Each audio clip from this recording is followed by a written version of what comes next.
Hello everyone, welcome back to my channel. So students, I hope आप सभी बहुत अच्छे होंगे। लास्ट वीडियो में हम मैथ्स के चैप्टर नंबर 2 के ग्राफिकल रिप्रेजेंटेशन के बारे में पढ़ रहे थे। सो स्टूडेंट्स, आज की इस वीडियो में हम हमने उसी चैप्टर को आगे बढ़ाएंगे। तो चलिए आज का ये सेशन स्टार्ट करते हैं।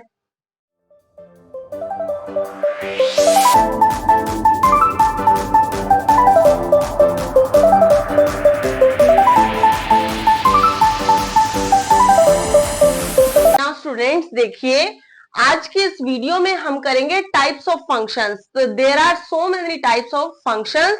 तो चलिए अपने टाइप्स ऑफ फंक्शंस को आज हम स्टार्ट करने जा रहे हैं। First is monotonic function. Yes, first is monotonic function.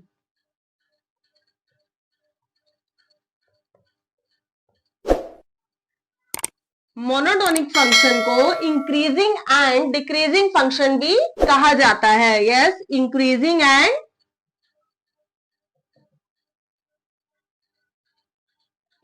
और डिक्रीजिंग फंक्शन।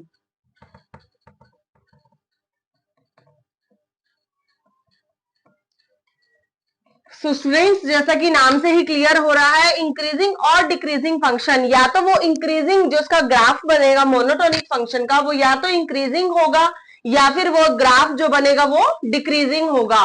तो चलिए मैं यहाँ पर आपको अच्छे से एक बार इसका कंसेप्ट जो है अच्छे से एक्सप्लेन कर देती हूँ। देखिए, मान लीजिए आपके पास ये ग्राफ है।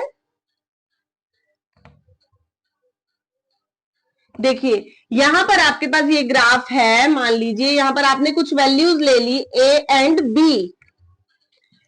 इन दो वैल्यूज के बीच में आपको यहां पर क्या करना है, एक्स और वाई एक्स एक्सिस लेने हैं।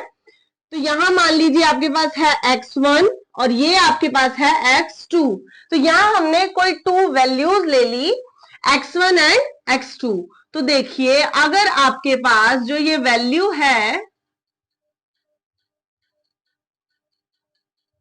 इस टाइप से, मान लीजिए आपके पास यहां ये वैल्यू बन रही है, यहां जो होगा वो होगा आपके पास, ये देखिए यहां पर आपकी y की जो वैल्यू है, यानी कि fx1 बोल सकते हैं आप इसको, और इसे बोल सकते हैं fx2। तो देखिए, किन्हीं टू वैल्यूज के बीच में अगर आपके पास x1 और x2 है, देयर इज x2 जो है आपका वो ग्रेटर है x1 से, एंड fx2 जो है वो भी बड़ा है fx1 से। यहां देखिए, आपको अच्छे से समझ आ रहा होगा। अगर मान लीजिए आपके पास x एक्सिस है और यहां पर कोई वैल्यू आपके पास 1 है, तो नेक्स्ट आपके पास यहाँ 2 3 कुछ भी हो सकती है, यानी कि x2 जो है वो बड़ा है x1 से। सेम इसी तरह देखिए, अगर y एक्सिस, ये आपका y एक्सिस है, यहां पर आपके पास y1 की वैल्यू है जो कि यहां पर है, कुछ यहां लाई कर रही है इस तरह। तो जो y2 की वैल्यू है वो डेफिनेटली आपके पास यहाँ देखिए उससे अबव है, यानी कि उससे बड़ी है। तो यहां से क्या निकल कर आया कि fx2 जो है वो fx1 से बड़ा है। तो देखिए, अगर आपके पास x2 भी बड़ा है और fx2 भी fx1 से बड़ा है, तो इसका मतलब आपका जो ग्राफ है वो कौन सा ग्राफ है, इंक्रीजिंग ग्राफ है। इसे क्या कहेंगे, इंक्रीजिंग फंक्शन। तो ऐसे फंक्शन को भी आप क्या कहेंगे, मोनोटोनिक फंक्शन। मोनोटोनिक फंक्शन कौन सा होता है, जिसका ग्राफ या तो इंक्रीजिंग होगा और या फिर वो ग्राफ जो है आपका डिक्रीजिंग होगा। तो देखिए, यहां तक ये आपका हो गया इंक्रीजिंग ग्राफ। आगे हम समझते हैं डिक्रीजिंग ग्राफ के बारे में। तो देखिए, टू वैल्यूज मान लीजिए आपके पास यहाँ है ए एंड बी, उनके बीच में ही आपका जो ग्राफ है वो लाई करना चाहिए। तो देखते हैं यहां पर कैसे बन सकता है।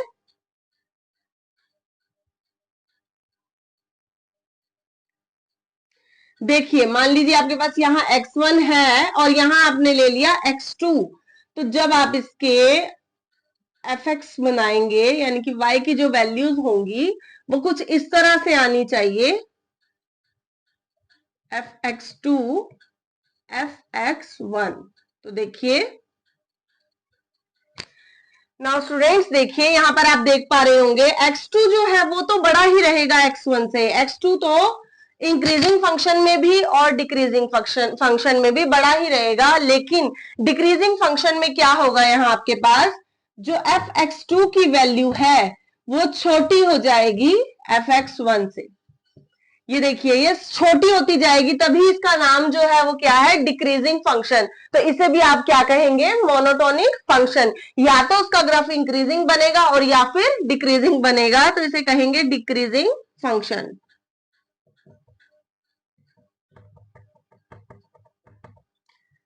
तो स्टूडेंट्स मोनोटोनिक फंक्शन कौन सा होता है, उसे इंक्रीजिंग और डिक्रीजिंग फंक्शन भी कहा जा सकता है। तो कुछ ऐसी x और y की वैल्यूज जिनके लिए x2 जो है वो बड़ा होगा x1 से, और उसका fx2 भी जो है वो बड़ा ही होगा fx1 से, देन वो इंक्रीजिंग फंक्शन होगा, ऑल्सो वो एक मोनोटोनिक फंक्शन कहलाएगा। और अगर x2 जो है वो बड़ा है x1 से लेकिन fx2 छोटा होगा fx1 से, तो वो कौन सा ग्राफ होगा आपका, डिक्रीजिंग ग्राफ होगा, जो कि मोनोटोनिक फंक्शन है। तो यहां हम एक एग्जांपल से इसे समझ लेते हैं। ना देखिए स्टूडेंट्स, हम एक एग्जांपल से मोनोटोनिक फंक्शन को समझते हैं। यहाँ पर हमारे पास एक फंक्शन है R2R रिलेशन हमारे पास दिया गया है, जिसमें fx की जो वैल्यू है वो है x square, and x1 x2 हमारे पास क्या दिए गए हैं, 0 एंड इंफिनिटी। x1 है 0 एंड x2 इज इंफिनिटी।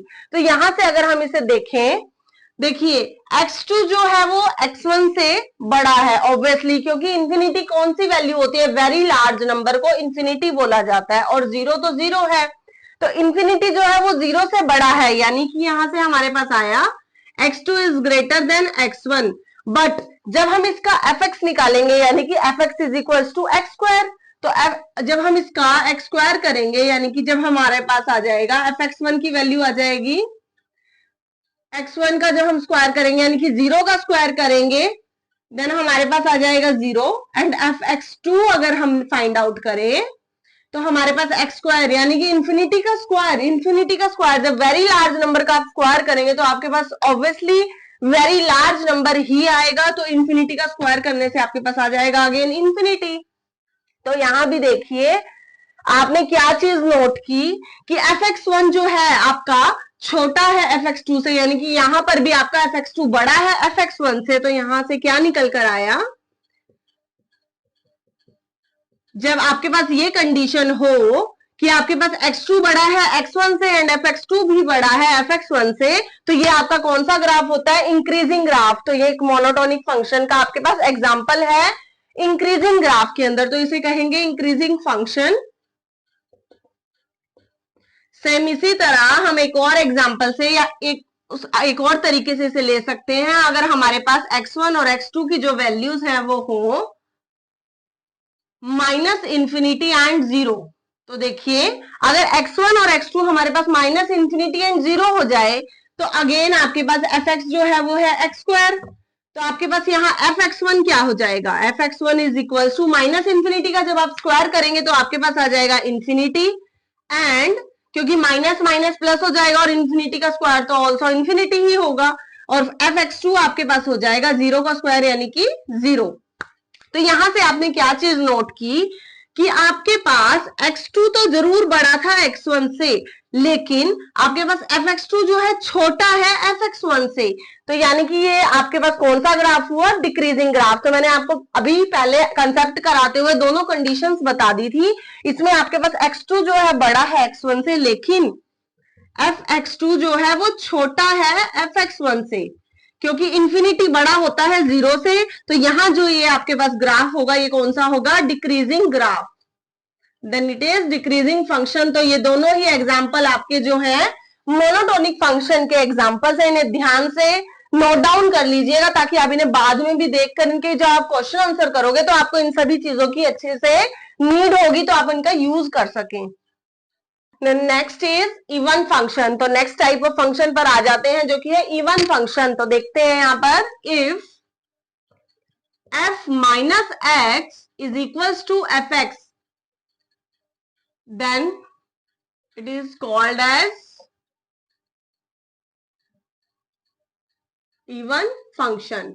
तो देखिए स्टूडेंट्स, अगर आपके पास f माइनस एक्स की जो वैल्यू है वो एफ एक्स के इक्वल हो जाए, तो यहाँ आपके पास ये जो फंक्शन होगा क्या बन जाएगा, इवन फंक्शन। तो यहाँ पर हम एक एग्जांपल से इसे समझ लेते हैं। मान लीजिए आपके पास एफ एक्स की जो वैल्यू है वो है एक्स स्क्वायर, तो यहाँ पर अगर आप x को माइनस एक्स ले लें तो आपके पास यहाँ हो जाएगा माइनस एक्स स्क्वायर। तो माइनस एक्स स्क्वायर क्या होता है, x square minus x square, minus minus तो प्लस हो जाएगा, एक्स स्क्वायर का आपके पास एक्स स्क्वायर आ जाएगा। तो एफ माइनस एक्स की जो वैल्यू है वो क्या निकल कर आई, अब इस एक्स स्क्वायर की जगह हम ये एफ एक्स रख सकते हैं, because f x is equal to x square, तो एक्स स्क्वायर की जगह पर हम एफ एक्स भी रख सकते हैं, is equal to f x. तो देखिए f minus x is equal to f x हमारे पास यहाँ आ गया। तो यहां से हम क्या कह सकते हैं, hence it is a even function, क्योंकि हमने ये प्रूव कर दिया f minus x is equal to f x. यहां पर देखिए जो इवन फंक्शन होता है इसका ग्राफ मैं आपको दिखाती हूं कैसा बनता है। इवन फंक्शन का ग्राफ हमेशा इस कुछ इस टाइप से बनेगा, जो ओरिजिन से होकर जाएगा,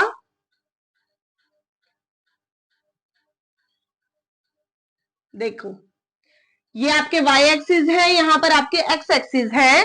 जो आपका इवन फंक्शन का जब आप क्वेश्चंस करेंगे आगे आने वाले चैप्टर्स में, तो जब भी आप इसका ग्राफ बनाएंगे तो वो कुछ इस टाइप से बनेगा, एक पैराबोला शेप में इसका हमेशा ग्राफ बनेगा। बिकॉज देखिए आप माइनस एक्स, जो आपके माइनस एक्स पे, माइनस के एक्सिस पर जो नेगेटिव साइड जो भी वैल्यू आपकी एक्स की होगी, और पॉजिटिव मान लीजिए यहाँ पर आपके पास 2 है और यहाँ पर माइनस का 2 है, जब आप इसकी ये y एक्सिस देखेंगे तो हमेशा इन दोनों की जो है वो सेम होगी, क्योंकि f minus x is equal to f x.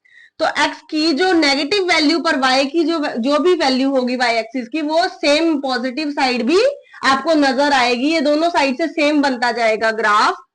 और एक चीज और देखने की है कि ये जो ग्राफ होगा ये y एक्सिस के अबाउट सिमेट्रिकल होगा, ये चीज आपको नोट कर लेनी है कि इवन फंक्शन का जो ग्राफ होगा it is, this graph is symmetrical about y axis. तो ये जो आपका ग्राफ है वो y एक्सिस के अबाउट सिमेट्रिकल होगा। सिमेट्रिकल का मींस क्या हुआ कि अगर आप y एक्सिस को एक मिरर इमेज की तरह होगा, अगर y एक्सिस को आप नोट करें तो ये जो इमेज इस साइड बन रही है ये इसकी बिल्कुल मिरर इमेज है दूसरी साइड पर जो बन रही है। तो देखिए ये जो इवन फंक्शन का ग्राफ होगा वो हमेशा y एक्सिस के अबाउट सिमेट्रिकल होगा, ये कंपल्सरी है।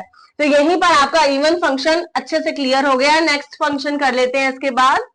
देखिए third one is odd function. तो यहां समझते हैं ऑड फंक्शन किसे कहा जाता है। तो देखिए if f minus x is equal to minus f x, अगर हमारे पास f माइनस एक्स जो है इक्वल हो जाए माइनस एफ एक्स के, तो ऐसे फंक्शन को क्या कहा जाएगा, ऑड फंक्शन। तो देखिए यहां पर एग्जांपल ले लेते हैं। मान लीजिए एफ एक्स की जो वैल्यू है हमारे पास है एक्स क्यूब, ठीक है। तो अगर हम f माइनस एक्स करें देन यहां पर भी माइनस का एक्स क्यूब हो जाएगा। तो f minus x is equal to, minus हम एज इट इज रखेंगे, एक्स क्यूब की जगह हम लिख देंगे f x, because f x जो है is equal to x cube है, तो एक्स क्यूब की जगह हम लिख देंगे एफ एक्स। तो f minus x is equal to minus f x. यहां से हमने क्या प्रूव कर दिया, hence it is a odd function. तो F x is equal to x cube जो है हमारे पास यहाँ एक ऑड फंक्शन है। तो ऑड फंक्शन का ग्राफ देखिए कैसा बनेगा। ऑड फंक्शन का ग्राफ हमेशा कुछ इस टाइप का बनेगा। देखिए ये आपके y एक्सिस है, यहाँ पर आपका x एक्सिस है और यहाँ पर आपका 0 है। तो जो आपका ऑड फंक्शन का ग्राफ है, जब भी आप क्वेश्चन को सॉल्व करके ग्राफ बनाएंगे तो आपका कुछ इस टाइप का ही ग्राफ बनेगा। और आपने ध्यान देना है कि जो ऑड फंक्शन का ग्राफ होगा वो हमेशा ओरिजिन के अबाउट सिमेट्रिकल होगा। ये देखिए अगर यहाँ पर हम ओरिजिन पर एक लाइन ड्रॉ कर दे तो आपने देखा कि यहाँ पर सेम जो नीचे की साइड आपके पास ग्राफ की शेप बन रही है और ऊपर की साइड, ये दोनों एक दूसरे की मिरर इमेज है। यहाँ पर जो शेप बन रही है वो एज इट इज यहाँ है मिरर इमेज में। तो देखिए ये एक दूसरे के सिमेट्रिकल है, यहाँ ओरिजिन के अबाउट सिमेट्रिकल है। जो इवन फंक्शन का ग्राफ था वो y एक्सिस के अबाउट सिमेट्रिकल था, बट ऑड फंक्शन का जो आपका ग्राफ होगा वो ओरिजिन के अबाउट सिमेट्रिकल होगा। तो नेक्स्ट फंक्शन पर आ जाते हैं। नेक्स्ट हमारे पास यहाँ है ग्रेटेस्ट इंटीजर फंक्शन, या इसे हम क्या कह सकते हैं, स्टेप फंक्शन भी कह सकते हैं। तो देखिए f x is equal to x square bracket के अंदर। तो देखिए यहाँ आपको ध्यान देना है कि जब भी आपके पास ग्रेटेस्ट इंटीजर फंक्शन की बात की जाएगी तो x की जो आपके पास ब्रैकेट होगी वो यही स्क्वायर ब्रैकेट यानी कि क्लोज ब्रैकेट के अंदर ही आपके पास x होगा। ये ब्रैकेट क्या डिनोट करती है, ये ब्रैकेट ही जो है वो डिनोट करती है ग्रेटेस्ट इंटीजर फंक्शन को। तो देखिए ये ब्रैकेट का होना बहुत जरूरी है अगर आपके पास यहाँ ग्रेटेस्ट इंटीजर फंक्शन की बात की गई है। तो यहाँ पर आपके पास इस फंक्शन में देखो क्या कहा गया है, आपके पास x की कुछ भी वैल्यू हो, यानी कि आपके पास x कोई भी इंटीजर हो, मान लीजिए अब इंटीजर 3 टाइप्स के मान लीजिए आप, यहाँ पर नेगेटिव हो सकते हैं, पॉजिटिव हो सकते हैं, या फिर आपके पास जीरो हो सकता है। जीरो ना ही नेगेटिव में आता है और ना ही पॉजिटिव में आता है। तो हम तीनों ही एक बार रख के देख लेते हैं। तो देखिए अगर आपके पास यहाँ x की जो वैल्यू है वो 2 हो तो fx आपके पास क्या आ जाएगा, सेम एज इट इज 2 ही आ जाएगा। जो इंटीजर है वो एज इट इज आपके पास यहाँ आ जाता है। अगर हम x की कुछ ना कुछ यहाँ पर माइनस में नेगेटिव वैल्यू रख लें देन आपके पास अगेन जो fx होगा, fx की वैल्यू दोबारा से क्या निकल कर आ जाएगी, माइनस का 6 ही आ जाएगी, सेम आ जाएगा इंटीजर। तो अगर हम यहाँ पर 0 रख लें देन अगेन हमारे पास fx आ जाएगा 0। बट आपको ध्यान इस बात पर देना है, अगर आपके पास 1.2 यानी कि पॉइंट्स में कोई नंबर आ गया तो आपको तब क्या करना है, तो fx की जो वैल्यू आपके पास आएगी उससे जस्ट छोटी आ जाएगी, यानी कि 1.2 आपके पास यहाँ है तो उससे जस्ट छोटा क्या हो जाएगा 1। अगर आपके पास यहाँ 2.99 समथिंग कुछ भी है तो उससे जस्ट छोटा नंबर आपको क्या है fx ले लेना है, यानी कि आपके पास आ जाएगा 2। x की क्लोज ब्रैकेट के अंदर आप जो भी वैल्यू रखेंगे अगर वो कोई इंटीजर है, चाहे वो नेगेटिव है, पॉजिटिव है या 0 है, तो उसका fx जो निकल कर आएगा यानी कि इनपुट अगर आप जो भी डाल रहे हैं अगर उसका आउटपुट है वो सेम एज इट इज आ जाएगा अगर वो एक इंटीजर है, चाहे वो नेगेटिव है या पॉजिटिव। बट अगर उसमें कोई डेसिमल नंबर है चाहे वो कुछ भी है, चाहे वो नेगेटिव में है या पॉजिटिव में है, तो आपको क्या करना है, उससे जस्ट छोटा नंबर यहाँ पर ले लेना है। मान लीजिए आपके पास यहाँ नेगेटिव नंबर है 3.4 है आपके पास, तो उससे जस्ट छोटा नंबर क्या हो जाएगा, अब आपको ध्यान देना है नेगेटिव में आपके पास जस्ट छोटा यहाँ पर 3.4 का 4 हो जाएगा, 3 नहीं होगा। आपको ये नंबर नहीं लिखना क्योंकि नेगेटिव नंबर्स में जितना बड़ा होता जाता है वो उससे छोटा होता जाता है। तो -1, -2, -3 इस तरह छोटे छोटे नंबर चलते चले जाते हैं। तो -3.4 से जस्ट छोटा नंबर हो जाएगा 4। तो इस टाइप से आपको यहाँ पर ग्रेटेस्ट इंटीजर फंक्शन में जब आप क्वेश्चंस करेंगे तब आपको ये सब चीजें सॉल्व करनी पड़ेंगी। मैंने आपको एक एग्जांपल की तरह इन्हें समझाने के लिए लिया है।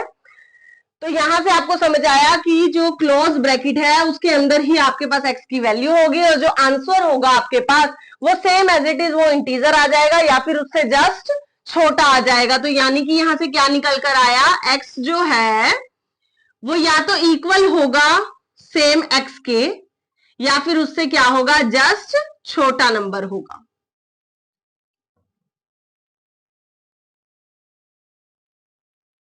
तो उससे जस्ट छोटा होगा या फिर उसके इक्वल ही होगा। अब अगर इसके डोमेन और रेंज की अगर यहाँ हम बात कर लें तो देखिए डोमेन क्या हो जाएंगे, डोमेन में आपके पास आ जाएंगे, अब आप कुछ भी इंटीजर यहाँ पर डाल सकते हैं। तो -इन्फिनिटी से लेकर इन्फिनिटी तक आपके पास कोई भी x की वैल्यू आप रख सकते हैं। पर आपने ये भी ध्यान दिया होगा कि जब हमारे पास आउटपुट जो निकल कर आएगा वो हमेशा एक इंटीजर ही निकल कर आएगा। अगर आपके पास 1.2, 2.2 कुछ भी है लेकिन आपके पास जो y एक्सिस है fx होगा वो हमेशा एक इंटीजर ही निकल कर आ रहा है, चाहे वो नेगेटिव है और चाहे पॉजिटिव। तो यहाँ पर आपके पास जो रेंज हो जाएगी वो क्या होगी, इंटीजर्स, ऑल इंटीजर्स। तो यहां से अब हमने इनकी डोमेन और रेंज के बारे में पढ़ लिया। नाउ देखिए स्टूडेंट्स, अब बात कर लेते हैं ग्रेटेस्ट इंटीजर फंक्शन के ग्राफ के बारे में। तो यहाँ पर देखने वाली बात यह है कि देखो अगर आपके पास 0 है x की वैल्यू अंदर, तो आपके पास fx भी निकल कर आ जाएगा 0। अगर आपके पास 0.1 है देन अगेन जस्ट छोटा यानी कि 0। अगर आपके पास 0.9 कुछ भी अगर नंबर पॉइंट में भी है तो आपके पास यहाँ 0 होगा। आपके पास 1 तब तक नहीं होगा जब तक कि अंदर 1 नहीं आ जाता, तो आपके पास 1 नहीं होगा। अब आपके इसके बाद 1.5, 1.59 कुछ भी लिखें तो उससे जस्ट छोटा यानी कि 1 ही रहेगा तब तक जब तक कि 2 नहीं हो जाता। जब तक अंदर 2 नहीं हो जाता आपके पास fx 2 नहीं होगा, यानी कि इनपुट आप कुछ भी डालते रहें जब तक वो एक इंटीजर नहीं बनेगा तब तक आपके पास एफ एक्स भी इंटीजर नहीं आएगा, वो जस्ट छोटा नंबर ही आता रहेगा। यही आपका ग्रेटेस्ट इंटीजर फंक्शन कहता है, जो मैंने अभी आपको समझाया। तो यहां से देखिए आपका जो इसका ग्राफ होगा वो कुछ इस टाइप से बनेगा। मान लीजिए आपके पास x 0 है, देन y भी 0, तो एक तो आपके पास ये बन गया। नेक्स्ट देखिए आपके पास वो 0 रहता रहेगा कब तक, जब तक 1 का 1 नहीं हो जाता। यानी कि अगर आपके पास x एक्सिस पर 1 है और यहाँ y एक्सिस पर 1 है, तो यहाँ पर आपके पास कुछ इस तरह से ये ग्राफ बनेगा यहाँ पर। नेक्स्ट देखिए फिर आपके पास 1 चलता रहेगा, 1 आप x एक्सिस पर कुछ भी रखे, थोड़ी सी भी बड़ी वैल्यू रखेंगे तो भी वो 1 तक ही बनता रहेगा। कब तक, जब तक वो 2 नहीं हो जाता x एक्सिस, तो आपका एफ एक्स भी 2 हो जाएगा। मान लीजिए यहाँ पर आपके पास ये 2 है, तो अगेन आपके पास यहाँ ये 2, अगर ये 1 था तो ये 2 हो गया, यहाँ आपके पास एक पॉइंट बनता है। देखिए सेम इसी तरह ही आपके पास यहाँ नेगेटिव वैल्यूज में भी यही चीज बनती चली आएगी। तो देखिए आपने यहाँ से क्या चीज नोट की, ग्रेटेस्ट इंटीजर फंक्शन का जो ग्राफ है वो स्टेप वाइज बनेगा। ये देखो, जब भी इसका नाम क्या है, स्टेप फंक्शन भी है, तो इसीलिए इसका फंक्शन का जो ग्राफ है वो कुछ स्टेप्स में बनेगा, इसीलिए ग्रेटेस्ट इंटीजर फंक्शन को स्टेप फंक्शन भी कहा जाता है। नेक्स्ट फंक्शन की यहाँ हम बात कर लेते हैं। Next is polynomial function. तो हर वो फंक्शन जिसके अंदर आपके पास एक पॉलिनोमियल को डिफाइन किया गया हो उसे पॉलिनोमियल फंक्शन कहा जाता है। मान लीजिए आपके पास यहाँ है f x is equal to 3x square plus 5x minus 3। तो ये आपका जो फंक्शन है वो क्या कहलाएगा, पॉलिनोमियल फंक्शन। यानी कि बस सीधा सा है कि अगर आपके पास एफ एक्स की जो वैल्यू है वो एक पॉलिनोमियल वे में दी गई हो, जिसमें वेरिएबल्स हो, कांस्टेंट हो एंड साथ में डिग्री हो, यानी कि एक पॉलिनोमियल की फॉर्म में उसे रिप्रेजेंट किया गया हो, देन वो क्या कहलाएगा, एक पॉलिनोमियल फंक्शन। तो इतना ही आपके लिए अभी यहाँ पर काफी है। नेक्स्ट फंक्शन आपके पास आ जाता है rational function. Next is rational function. तो देखिए रैशनल फंक्शन किसे कहा जाता है। अब रैशनल से तो आप समझ आ रहा होगा कि जिसमें डिनोमिनेटर भी होगा एंड न्यूमरेटर भी होगा। न्यूमरेटर अपॉन डिनोमिनेटर से आपका रैशनल फंक्शन तो बन जाएगा, बट यहां पर कुछ चेंजेस है। देखिए f x is equal to g x upon h x. मान लीजिए आपके पास ये एक रैशनल फंक्शन है, बट इसमें कुछ शर्तें हैं आपके पास। gx एंड hx जो है, there gx and hx are polynomial functions. तो यहां पर आपके पास क्या शर्त है कि जो आपके पास gx एंड hx होंगे वो पॉलिनोमियल फंक्शंस होंगे दोनों, and hx is not equals to 0। तो ये जो आपका नीचे वाला डिनोमिनेटर है, ये तो आपको ऑलरेडी पता है, रैशनल में आपके पास जो डिनोमिनेटर है वो कभी भी 0 नहीं होना चाहिए, इज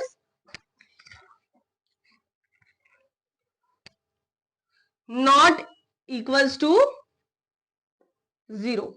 तो वो जो आपका एच एक्स है वो इक्वल्स टू 0 नहीं होना चाहिए। तो यहां से अगर हम देखें तो देखिए f x is equals to x square plus 1 upon में एक्स माइनस 1। तो यहां देखिए ये हमारे पास एक रैशनल फंक्शन का एग्जाम्पल है, बट यहां पर हमारे पास x जो है वो 1 नहीं होना चाहिए, because x is not equals to 1। क्योंकि अगर आपके पास x 1 हो गया देन आपके पास 1 माइनस 1 यानी कि 0 हो जाएगा। तो ये फंक्शन आपका ये नीचे वाला जो है पॉलिनोमियल फंक्शन, ये 0 नहीं होना चाहिए। तो यही इसकी शर्त है रैशनल फंक्शन की। तो यहां से आपको समझ आ गया f x is equal to g x upon h x, जहां भी होगा तो वो आपका रैशनल फंक्शन होगा जहां पर ये दोनों आपके पॉलिनोमियल्स होंगे। देखिए नेक्स्ट हमारे पास 7th number types of function है रेसिप्रोकल फंक्शन। तो जैसा कि नाम से क्लियर हो रहा है रेसिप्रोकल, अगर आपके पास x की वैल्यू 2 है देन y की वैल्यू हो जाएगी, एफ एक्स की वैल्यू हो जाएगी 1/2। तो बिल्कुल उसका अपोजिट, तो उसे कहेंगे हम reciprocal function. Then y is equals to 1/x, जहां भी आपके पास होगा ऐसे फंक्शन को क्या कहा जाएगा, रेसिप्रोकल फंक्शन। तो यहां तक देखिए हमने 7 टाइप्स ऑफ फंक्शन आज की इस वीडियो में कवर कर लिए हैं। अभी और भी टाइप्स ऑफ फंक्शन है जिसे हम नेक्स्ट आने वाली वीडियो में कवर अप करेंगे। और स्टूडेंट्स, अगर आपको हमारी वीडियोस अच्छी लगती हैं देन हमारे वीडियोस को लाइक करें और अपने दोस्तों के साथ हमारे वीडियोस को शेयर करें एंड हमारे चैनल को सब्सक्राइब कर लें ताकि आने वाली वीडियोस के नोटिफिकेशन आपको मिलते रहे। आने वाली वीडियो में अब हम मिलेंगे, तो तब तक के लिए हंसते रहिए और पढ़ते रहिए।